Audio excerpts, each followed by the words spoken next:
የአንድን ሰው የህይወት ሙሉ ቁጠባ ብዙ ድካምና ላብ ያጠራቀመውን ገንዘብ በአንድ ቅጽበት በሽጉጥ አፈሙዝ ሲነጠቅ ማሰብ ራሱ ምን ያህል ይከብዳል? አረ እጅግ በጣም ከባድ ነው። ማለቴ ሰውየው ሙሉ በሙሉ ተስፋ ነው የሚቆርጠው። ደሞም በከፍተኛ ድንጋቴና ፍርሃት ውስጥ ሆኖ ሊያጽናናውና ምናልባትም መፍትሄ ሊሰጠው ወደሚያምነው ሰው ሲሮጥ ያ ሰው ልክ ከደቂቃዎች በፊት ሽጉጥ ላነጣጠረበት ዘራፊ ሙሉ መረጃ የሰጠው የዝርፊያው ዋናው አቀነባባሪ ቢሆንስ? ይሄ እኮ ነው ነገሩን ከባድ የሚያደርገው፣ ማለትም ክህደቱ። አዎ። እና ዛሬ ሮብ ኤፕሪል 22 ቀን 2026 በምናደርገው የዛሬው ጥልቅ ዳሰሳችን የምንመረምረው ይህንን አሳዛኝና ዘግናኝ የወንጀል አዙሪት ነው። ትክክል። ይሄ በጣም አሳሳቢ ጉዳይ ነው። ወደ ዋናው ጉዳይ ከመግባታችን በፊት ግን አንድ አስተሳሽ ዜና ላካፍል ፈልጋለሁ። አዲሱ ድረገጻችን www.samuel.inc በይፋ ስራ ጀምሯል። አረ በጣም ጥሩ ዜና ነው ይሄ። አዎ፣ በዚህ ድረገጽ ላይ የዚህ ጥልቅ ዳሰሳ ሙሉ ይዘቶች ይገኛሉ።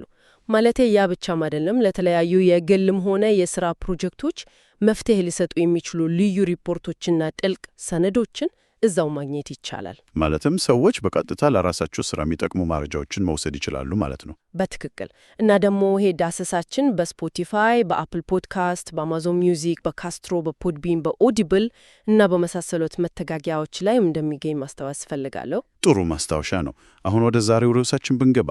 አዎ፣ ወደ ዛሬው ተልዕኳችን ስንመለስ ማለቴ ዳሰሳችን የሚያተኩረው በኢትዮጵያ ውስጥ በውጭ ምንዛሬ በተለይም በዶላር ገቢ ባላቸው ሰዎች ላይ በጥቁር ገበያ ስለሚፈጸመው የተደራጀ የዝርፊያ ወጥመድ ላይ ነው። ከምንጮቻችን ያገኘነው መረጃ እንደሚያሳየው ይሄ እኮ ተራ የጎዳና ላይ ዝርፊያ አይደለም። ማለቴ ከውጭ ሲታይ ዝም ብሎ የገንዘብ ስርቆት ሊመስል ይችላል። አዎ፣ ብዙ ሰው በአጋጣሚ የተፈጠረ ነው ብለው ነው የሚያስበው። በፍጹም አይደለም። ይሄ ሰዎችን አንዴ ከገቡበት መውጣት በማይችሉበት አዙሪት ውስጥ የሚያስቀር በጣም በረቀቀ መንገድ የተዋቀረ ስርዓት ነው። ማለቴ የስነ ልቦና ጨዋታ ጭምር አለበት እያሉኝ ነው? በትክክል። የሰዎችን የህግ ፍርሃት፣ የኢኮኖሚ ጭንቀት እና ተስፋ መቁረጥ እንደ ትልቅ መሳሪያ የሚጠቀም የተደራጀ የወንጀል መረብ ነው ማለት ይቻላል። እውነት ነው። ይህን ወጥመድ እንዴት እንደሚዘጋጅ ስንመለከት መነሻው በጣም ቀላል ነው። ማለት የብዙ ሰዎችን የዕለት ተዕለት ውሳኔ ይመስላል። ማንም ሰው የተሻለ ትርፍ ይፈልጋል አይደል? አዎ፣ የኑሮ ውድነቱን ለመቋቋም ሲባል ብዙዎች የሚያደርጉትን ነገር ነው። አዎ፣ ለምሳሌ አንድ በውጭ ምንዛሬ ገቢ ያለው ሰው እንበልና አለ አይደል፣ በዓለም አቀፍ ድርጅት ውስጥ የሚሰራ ወይም ከውጭ ዘመድ ገንዘብ የሚላክለት ሰው ሊሆን ይችላል። አዎ፣ ይሄ ግለሰብ ከባንክ የተሻለ ዋጋ ለማግኘት በማሰብ ወደ ጥቁር ገበያ ያመራል። የጥቁር ገበያ አዘዋዋሪ ደግሞ ደንበኛውን በከፍተኛ ትህትና፣ በሞቀ ሰላምታና በፈገግታ ነው የሚቀበለው። ያው እምነት ለማትረፍ ነው። በትክክል የሚመነዘረውን የዶላር መጠን ይስማማሉ። ከዚያም ይህ ልውውጥ የሚፈጸምበትን ቦታ እና ሰዓት ይቆርጣሉ። ነገር ግን ከዚህ ሞቅ ያለ አቀባበል በስተጀርባ ያለው እውነት ሌላ ነው። እዚህ ላይ ነው እንግዲህ ክህደቱ የሚጀምረው። አዎ፣ አዘዋዋሪው ልክ ደንበኛውን እንደሸኘ ስልኩን አንስቶ ለሌላ አጥቂ ወይም ዘራፊ ቡድን ሙሉ መረጃ ያስተላልፋል። ማለቴ እገሌ የሚባል ሰው ይህንን ያህል ዶላር ይዞ በዚህ ሰዓት በዚህ ቦታ ይገኛል የሚል ትክክለኛ ጥቆማ ይሰጣል። ልክ ነው። ተጠቂው በተባለው ሰዓትና ቦታ ሲደርስ ከገንዘብ አዘዋዋሪው ይልቅ ሽጉጥ የደገነ ዘራፊ ይጠብቀዋል። ገንዘቡንም በሙሉ ይነጠቃል። ይሄ ልክ መንገድ ይመራኛል ብለው ያመኑት አስጎብኚ በድብቅ ለሽፍቶች መረጃ ሰጥቶ መንገድ ላይ እንዲያስጠቁት የሚያደርገውን አይነት ክህደት ነው። እጅግ በጣም ጥሩ ምሳሌ ነው። የዚህ የወንጀል ሂደት በጣም አስገራሚው ክፍል ያለው ከዝርፊያው በኋላ በሚደረገው የጥቅም ክፍፍል ላይ ነው። የጥቅም ክፍፍል እንዴት? ነገሩ ምን መሰሎት? ዘራፊው በቦታው ተገኝቶ የሰውን ሕይወት አደጋ ላይ ጥሎ የራሱንም ነጻነት ለከፍተኛ አደጋ አጋልጦ ዶላሩን ከወሰደ በኋላ ገንዘቡን ይዞ አይሰወርም። እንዴ! ታዲያ ምን ያደርገዋል? ቀጥታ ወደ መረጃ ሰጪው ማለትም ወደ ጥቁር ገበያ አዘዋዋሪው ይመለሳል። እዚህ ላይ ነው የትርፍ ክፍፍሉ የሚያስገርመው። አዘዋዋሪው ከዘረፋው ገንዘብ ውስጥ 90% ሲወስድ፣ አደጋውን ሁሉ የተጋፈጠው ዘራፊ ግን 10% ብቻ ይዞ ይሄዳል።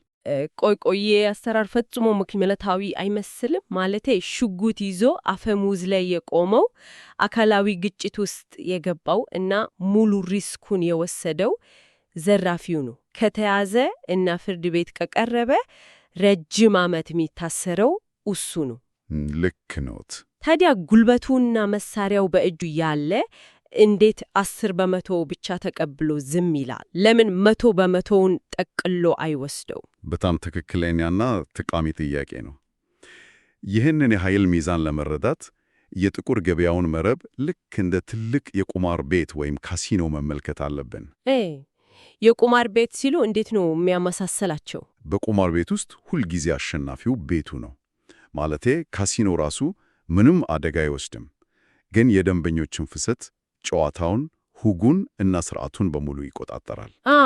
ሁጉን የሚያወጣው እሱ ነው። ቤቱ ሁሌም ያተርፋል። በትክክል። የጥቁር ገበያ አዘዋዋሪውም ልክ እንደዚሁ ነው። ደንበኞችን የማምጣት እምነት የማትረፍ እና መረጃ የማግኘት አቅም ያለው እሱ ነው። መረጃ ደግሞ በዚህ ዘመን ከምንም ነገር በላይ ትልቅ ኃይል ነው።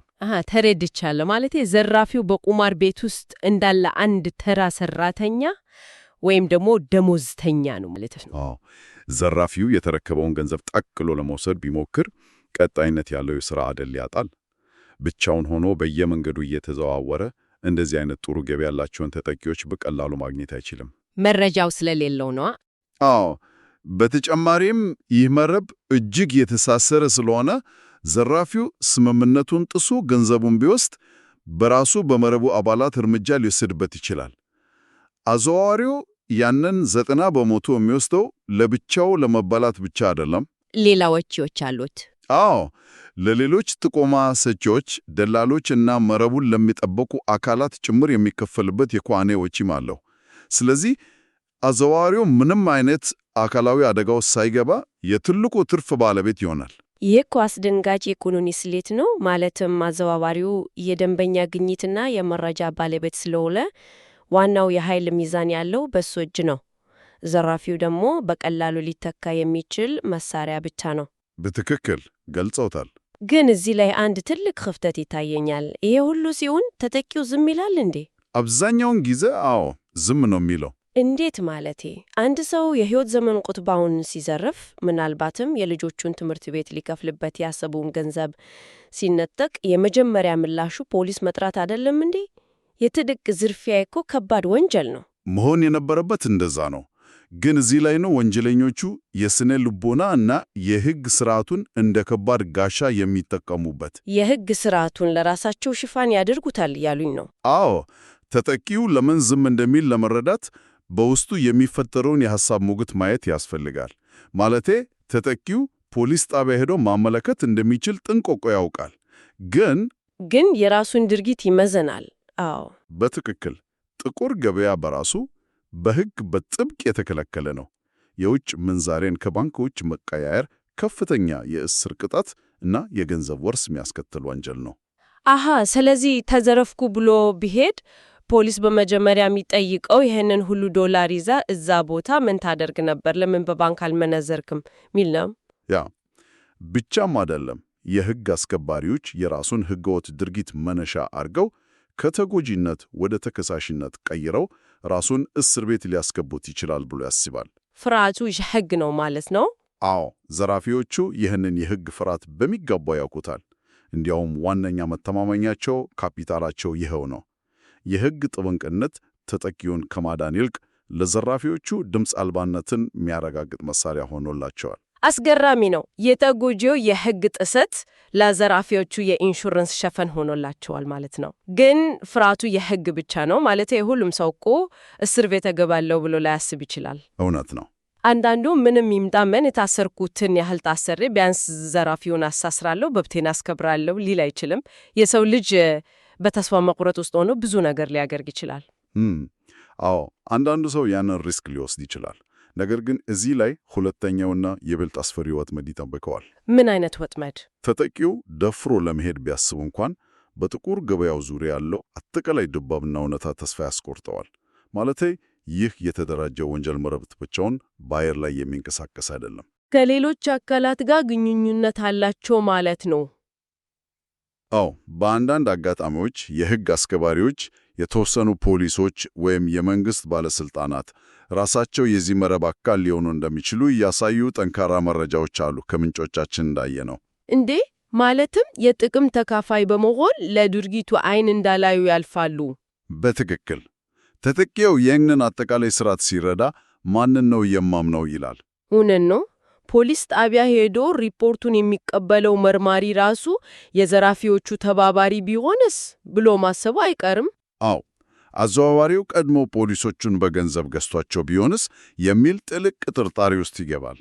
ይህ ሁኔታ ተጠቂው ላይ ፍጹም የሆነ የብቸኝነት፣ የክህደት እና የአቅመ ቢስነት ስሜት ይፈጠርበታል። ይሄ እኮ አእምሮን የሚያደነዝዝ የስነ ልቦና ጫና ነው ማለቴ።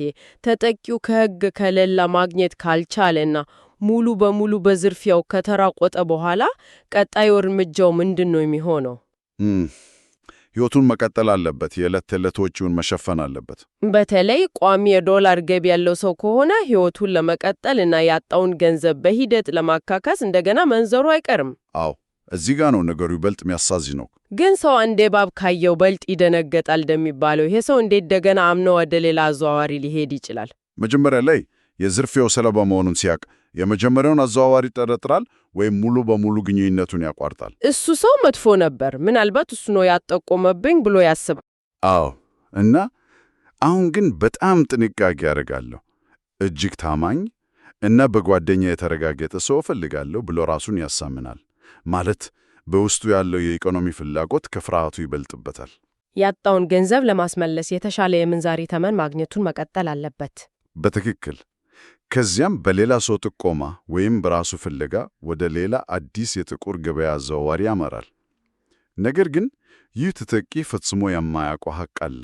አዲሱ ነጋዴ ከቀድሞ አዘዋዋሪ ጋር በአንድ ትልቅ የተደራጀ መረብ ውስጥ የተሳሰረ መሆኑን አላል? ልክ ነው። አዲሱ ነጋዴ ተጠቂው ማን እንደሆነ፣ ምን ያህል እንደተዘረፈ፣ መቼ እንደተዘረፈ እና ምን ያህል ቋሚ ገቢ ምንጭ እንዳለው አስቀድሞ መረጃ አለው። ቆይ ማለት ልክ እንደ አንድ ዘመናዊ የንግድ ኮርፖሬሽን የደንበኞችን ዳታቤዝ እርስ በርስ ይለዋወጣሉ ማለት ነው። ይሄ ደንበኛ ጥሩ ገቢ ያለው እኔ ጋ መጥቶ ነበር፣ አሁን አንተ ጋር ሲመጣ አስተናግዶ እንደሚባባል አይነት። ልክ እንደዛ ነው። የጥቁር ገበያው መረብ እጅግ የተራቀቀ የመረጃ ልውውጥ አለው። አዲሱ አዘዋዋሪ ይህንን ተጠቂ እንደ ትልቅ የገቢ ምንጭ ነው የሚያየው። አዎ፣ እንደ አዲስ ደንበኛ። መጀመሪያ ሲመጣ አዘዋዋሪው እጅግ በጣም ታማኝ፣ ፈጣን፣ ደህንነቱ የተጠበቀና አስተማማኝ መስሎ ይቀርባል። የሰውን ስነ ልቦና ለማጥናት የተካኑ ናቸው። አዎ፣ በደንብ ነው የሚያጠኑት። ለተወሰኑ ጊዜያት ምናልባትም ተጠቂው አነስተኛ መጠን ያለው ዶላር ይዞ ሲመጣ ምንም አይነት ችግር ሳይፈጠር በተሻለ ዋጋ በጥራት ይመነዝርለታል። አንዳንዴም ከሌላው የተሻለ ዋጋ በመስጠት ሊያማልለው ይቻላል አይደል? አዎ፣ በደንብ ያማርለዋል። በዚህ ሂደት ውስጥ ተጠቂው ሙሉ በሙሉ ዘና ይላል። ስነ ልቦናዊ ፈውሱን እዚሁ አዲሱ አዘዋዋሪ ጋር ያገኛል። በመጨረሻም ትክክለኛውን ሐቀኛውን እና ታማኙን ሰው አገኘሁ ብሎ ያስባል። ያኛው ሰውዬ መጥፎ አጋጣሚ ነበር ብሎ እምነቱ ሙሉ በሙሉ ይገነባል። በትክክል ይሄ ከሆነ ተብሎ የሚደረግ የስነ ልቦና ማደንዘዣ ነው ማለት። ማደንዘዣ ተወግቶ ኦፕሬሽን እንደሚደረግ በሽተኛ ማለት ነው። በጣም ጥሩ ምሳሌ ነው። አዘዋዋሪው ለተወሰነ ጊዜ ትንሽ ትርፍ የሚተወት ተጠቂው በራስ መተማመን አግኝቶ ትልቅ ገንዘብ አጥራቅሞ ይዞ እስኪመጣ ድረስ ብቻ ነው። ልክ አጥማጅ አሳን ለማጥመድ መጀመሪያ ትንሽ ማጥመጃ እንደሚወረውር ወይም ደግሞ ገበሬ ላሟን ወተት እንድትሰጠው እያባበለ እንደሚቀልባት አይነት ነው። የተጠቀሙት የገበሬውና የላሟን ምሳሌ በትክክል ይገልጸዋል። አዘዋዋሪዎች ተጠቂውን የሚያዩት እንደዛ ነው። እምነቱ ጣሪያ ላይ ሲደርስ እና ተጠቂው በአንድ ወቅት ምናልባትም ለቤት መግዣ ወይም ለትልቅ ጉዳይ ያጠራቀመውን ትልቅ መጠን ያለው ዶላር ይዞ ሲመጣ ያ የተለመደው የዘረፋ ወጥመድ እንደገና በአዲስ መልክ ይዘጋጃል።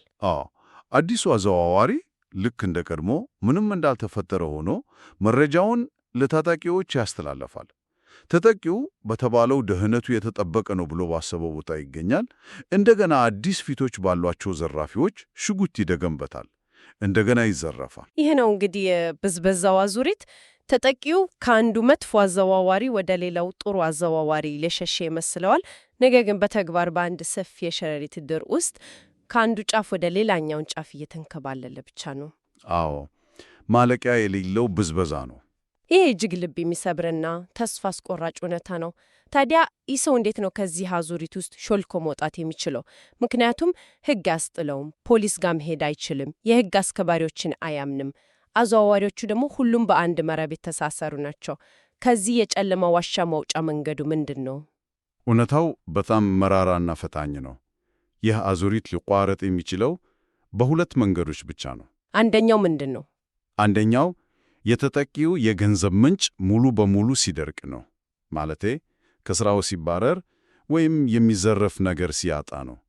ያኔ ለመረቡ ምንም አይነት ጥቅም ስለማይሰጥ ገበሬው ወተት የሌላትን ላም እንደሚተዋት በራሳቸው ይተውታል። ሁለተኛውስ መንገድ?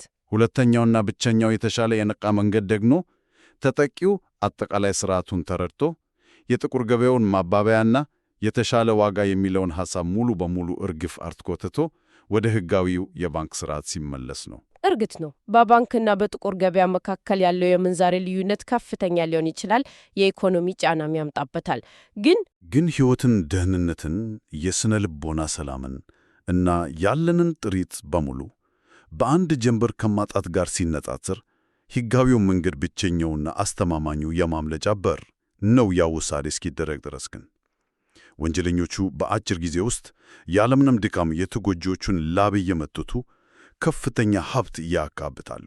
ዛሬ በትልቀት የዳሰስነው ጉዳይ እንግዲህ ከቀላል የገንዘብ ስርቆት እጅግ የዘለለ መሆኑን ነው ማየት የቻልነው። ይህ የጥቁር ገበያ የብዝበዛ ወጥመድ ሰዎች የተሻለ ሕይወት ለመፈለግ የሚያደርጉትን ጥረት፣ በውስጣቸው ያለውን የኢኮኖሚ ጭንቀትና ዋነኛው የሆነውን የሕግ ፍርሃታቸውን እንደ ትልቅ መሳሪያ በመጠቀም የሚዘረፍበት የተደራጀ የወንጀል ኢንዱስትሪ ነው። ትክክል። የደላሎቹ ስብስብ ትስስር፣ የዘራፊዎች ቅንጅት፣ የተቋማት መላላት እና ከሁሉም በላይ የተጠቂዎች ፍርሃት የወለደው ዝምታ ተዳምሮ ይህን አሳዛኝ አዙሪት ሕያው አድርጎታል። ሐሳቡን በትክክል አጠቃለሉታል። ይህንን የዛሬውን ዳሰሳ ከመቋጨታችን በፊት ግን ከዚህ ሁሉ መረጃና እውነታ በመነሳት አንድ ልናሰላስለው የሚገባ ከባድ ጥያቄ አለ። ምንድን ነው እሱ? ሕገወጥ የገንዘብ ዝውውርን ለመቆጣጠር በማሰብ የሚወጡ እጅግ ጥብቅ የሆኑ የቁጥጥር ሕጎችና ከባድ ቅጣቶች የህብረተሰቡን ደህንነት ከማስጠበቅ ይልቅ ሳያስቡት ለእንደዚህ አይነት የተደራጁ ወንጀለኞች ማለቴ ተጠቂዎቻቸው በፍርሃት ተሸብቦ እና በራሳቸው ጥፋት ተሳስሮ ድምፃቸውን እንዳያሰሙ የሚያደርግ እጅግ ምቹ እና ደህንነቱ የተጠበቀ መደበቂያ ዋሻ እየፈጠሩላቸው ይሆን? ይሄ በእውነት አእምሮን የሚፈታተን መላምት ነው። የሕግን የኢኮኖሚንና የወንጀልን ውስብስብ ትስስር በሌላ ማዕዘን እንድንመረምር ያስገድደናል። ማለት በጣም ከባድና ጥልቅ ሐሳብ ነው። አዎ እንግዲህ ለዛሬ ያዘጋጀነው የጥልቅ ዳሰሳ ፕሮግራማችን ይህን የመሰለ ነበር። የዛሬ ቆይታችን እዚሁ ላይ ያበቃል።